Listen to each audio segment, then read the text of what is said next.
बिस्मिल्लाहिर्रहमानिर्रहीम, अस्सलाम वालेकुम। आप देख रहे हैं स्पोर्ट फ्लिक्स और मैं हूं आपका होस्ट हमजा शफीक। तो नाजरीन, पाक वर्सेस इंग्लैंड T20 सीरीज़ का आगाज़ हो गया है। 17 साल बाद इंग्लैंड की टीम पाकिस्तान का दौरा कर रही है और इस दौरे के दौरान 7 T20 मैचेस खेले जाएंगे, जिसका पहला मैच कल नेशनल स्टेडियम कराची में खेला गया, जो कि अनफॉर्चुनेटली पाकिस्तान को उसमें शिकस्त का सामना करना पड़ा।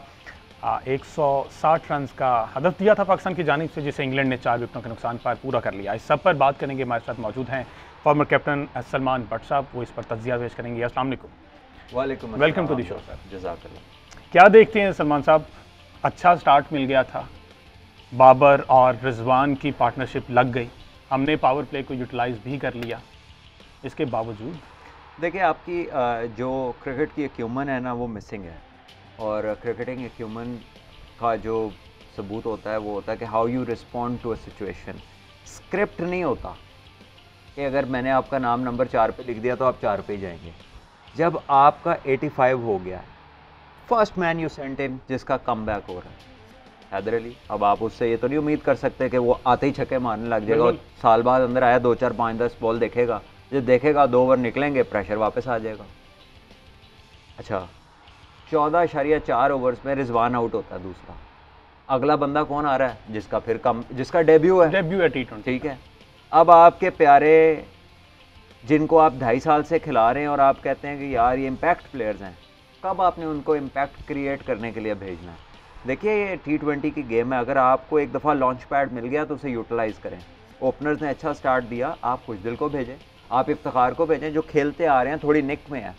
हाँ, अगर कोलैप्स हो जाए तो प्रॉपर बैट्समैन शान आके फिर भी संभाल लेगा, क्योंकि उसके स्टाइल को संभालना सूट करता है। वो स्लॉगर नहीं है।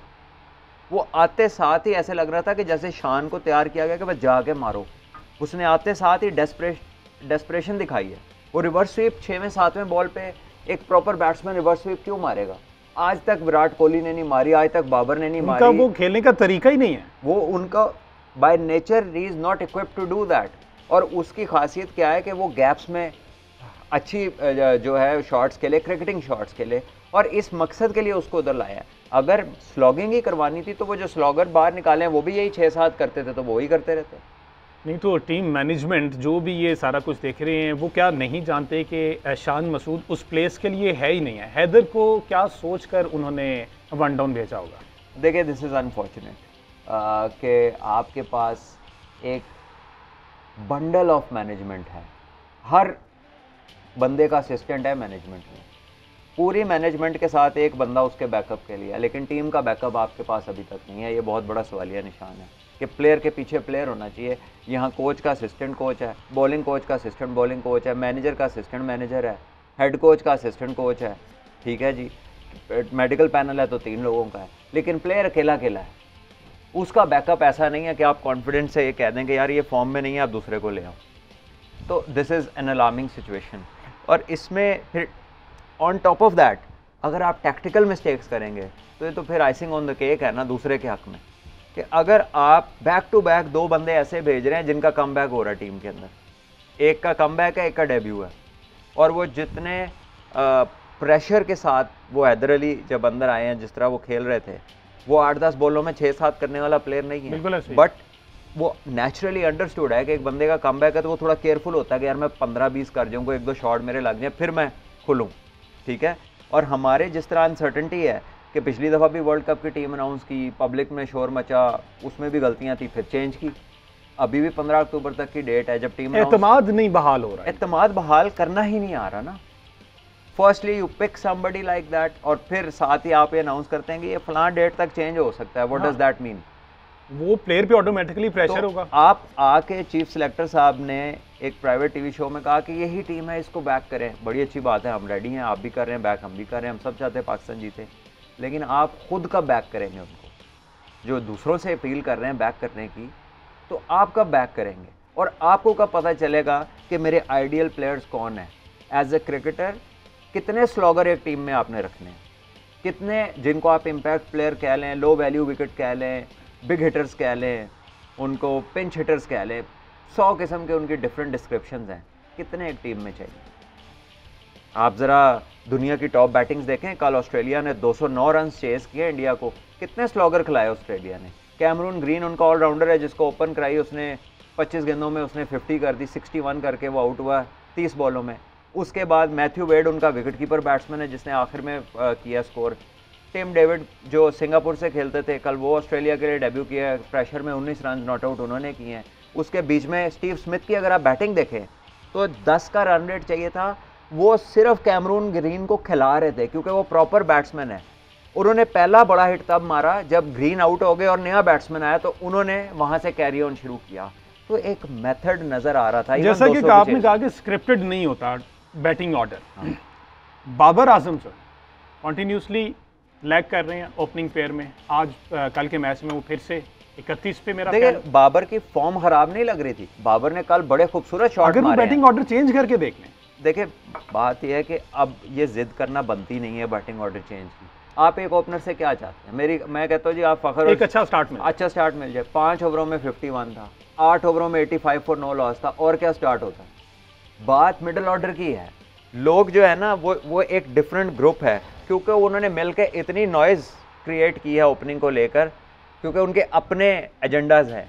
तो जिन लोगों को क्रिकेट को डिटेल्स में नहीं, डेप्थ में नहीं जानते, वो भी कहना शुरू हो गए जी ओपनर चेंज कर दो। भाईजान मसला ब्रेकों का है, आप कह रहे हैं इंजन बदल दें। गाड़ी की सेटिंग की तरह ही है ना मैकेनिज्म। आपको ख़राब आपकी ब्रेक्स हैं, आप कह रहे हैं इसका इंजन उड़ा हुआ है, तो आपके डायग्नोसिस ही गलत है। अब 85 इन 8 ओवर्स या 85 इन 9 ओवर्स हो और आपकी 10 विकेटें हाथ में, और अगले आप जो है 12 ओवर्स में टोटल 70 स्कोर। किसी 12 ओवर में अगर हम नाज़रीन को दिखा सकें, पावर प्ले के बाद जो हमारी विकेटें गिरने का सिलसिला शुरू हुआ, जो कि मिडल ऑर्डर जो हमारा क्लैप्स किया, अगर हमारे पास वो फुटेज हो हम दिखा सकें अपने नाज़रीन को कि किस तरह से पाकिस्तान की बैटिंग लाइनअप जो है वो रेत की दीवार साबित। देखें ना, ये बाबर गूगली नहीं पिक कर पा रहे। बाबर आजम गूगली नहीं। सकलैन मुश्ताक हमारे साथ मौजूद हैं, कोच हैं, क्यों इस पर काम नहीं किया जा रहा, इस पर भी आपसे बात करेंगे। अब ये ठीक है, हैदर अली ये जो आउट हुए वो उस सिचुएशन के हिसाब से, वो जैसा कि आपने कहा कि वो प्रेशर था उन पर कि जाते ही हिटिंग शुरू कर दो, और वन डाउन की वो जगह पर आए हैं और उन्होंने ये कैच हो गया। छक्के के लिए जाएंगे, रिस्क लेंगे तो फिर ये चीज़ तो होगी। इनको ब्लेम आप नहीं कर सकते। 44 गेंदों में 67 रन किए हैं रिजवान ने। बिल्कुल परफेक्ट नॉक खेली है, ओपनर्स ने परफेक्ट स्टैंड दिया है, लेकिन भेजने वाले की गलती है। एक आपने बड़ा अच्छा पॉइंट रेज किया कि गूगली। देखिए ये स्पिन डिपार्टमेंट को अच्छा खेलना पाकिस्तान कह लीजिए सब कॉन्टिनेंट के प्लेयर की डीएनए है, ये उनकी जीन्स में है। हसरंगा नहीं खेला गया पूरे एशिया कप में हमसे। मैं हैरान हूँ कि ये पहली दफ़ा है कि हमें गूगली नहीं पिक हो रही, कभी ऐसा हुआ ही नहीं। अच्छा, ना हसरंगा की पिक हो रही है, ना आदिल रशीद की पिक हो रही है, और आदिल रशीद कोई नया नहीं है, इसको पाकिस्तान ने इंग्लैंड में इतना खेला है, इसको 3-4 दौरों से पाकिस्तान कई सालों से वो क्रिकेट खेल रहे हैं, 2019 के वर्ल्ड कप में इसे खेला है, इसकी बेशुमार वीडियोस मौजूद हैं, लेकिन हमें उसकी गुगली इफ्तिखार को कितने अरसे से किसी की गुगली नहीं पिक हो रही। कल भी वो इनसाइड एज हुआ, वरना वो भी बोल्ड हो जाते जैसे बाबर हुए हैं।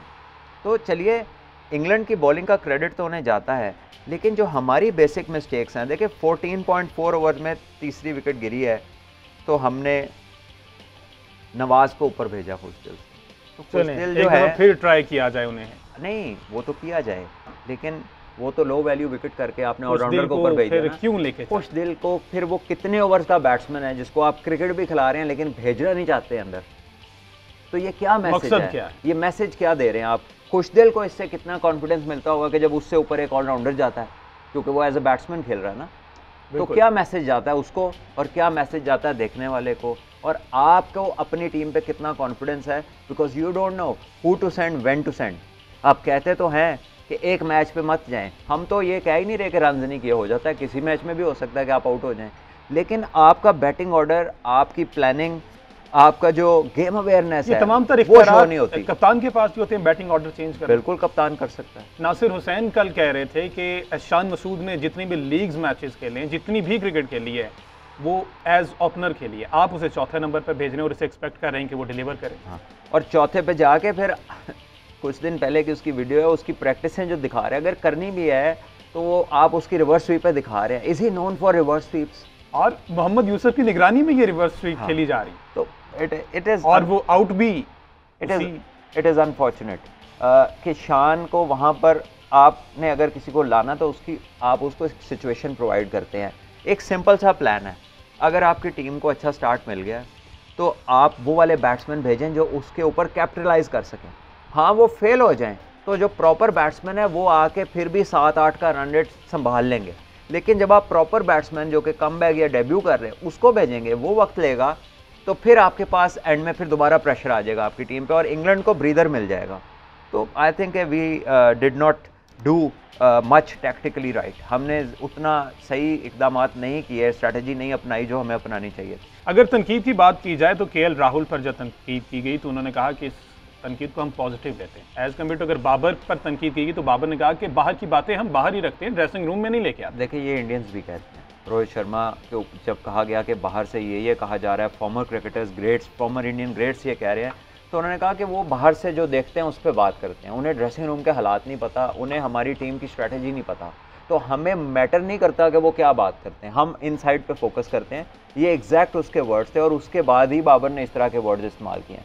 देखिए, रिजवान का being a cricketer I can understand. कुछ लोग, कुछ हमारे यहाँ जर्नलिज्म ऐसा है, यू ऑल्सो नो इट, कि वो एजेंडा बेस्ड बात करते हैं और ये स्पेसिफिक आंसर उनके लिए था क्योंकि कुछ लोगों ने ऐसी बातें की थी कि इनकी नीयत ही ऐसी नहीं है, ये अपने लिए खेलते हैं, ये तो वर्ल्ड नंबर 1 होने के लिए खेल रहे थे, इन्होंने एशिया कप में विराट कोहली से अपने स्कोर ज़्यादा करने थे इसलिए स्लो खेल रहे थे।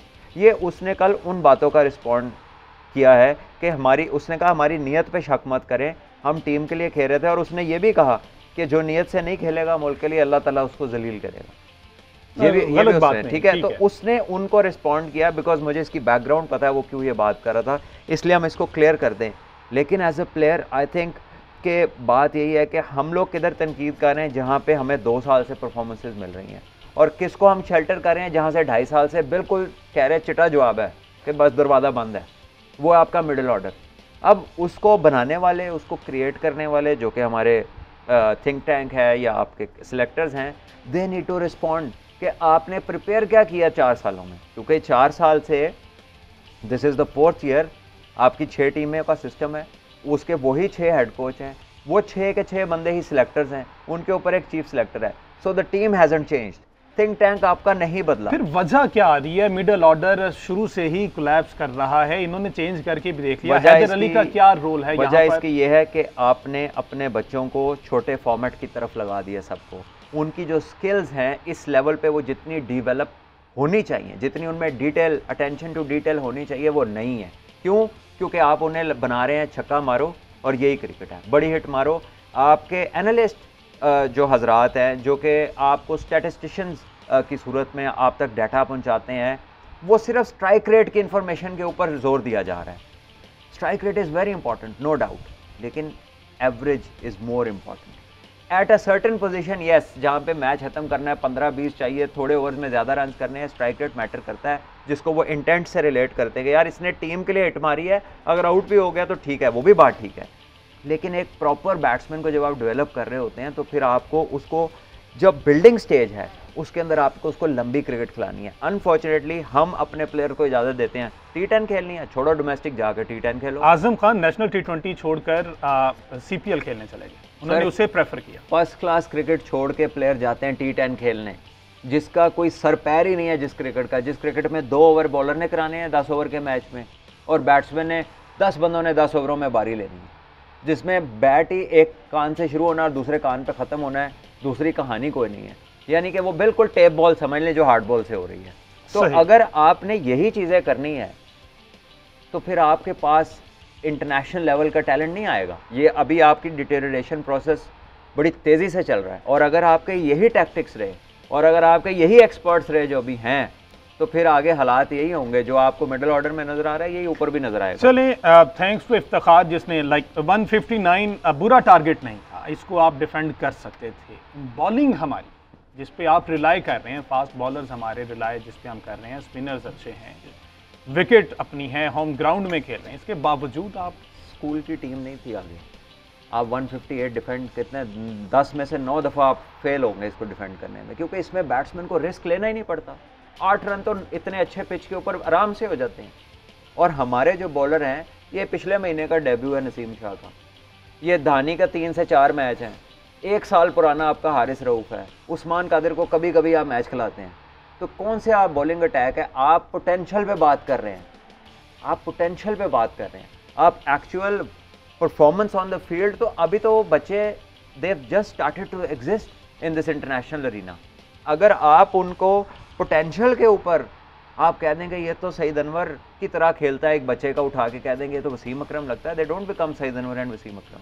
पोटेंशियल रिलेट करना इज़ डिफरेंट, ग्राउंड पे प्रैक्टिकली परफॉर्म करना है, सालों लगते हैं ऐसे नाम अचीव करने में। एलेक्स हेल्स ने जनाब कहा है कि पीएसएल खेलने का फ़ायदा हुआ हमें, ठीक है, लेकिन हमारे भी तो उधर जाके अभी 100 खेल के आए हैं कुछ प्लेयर्स, और इस तरह से पीएसएल खेल के अब हैरी ब्रूक को आप लाहौर कलंदर्स ने तैयार किया है, और वो हमारे ही खिलाफ जनाब वो लाठी चार्ज ने शुरू कर दिया।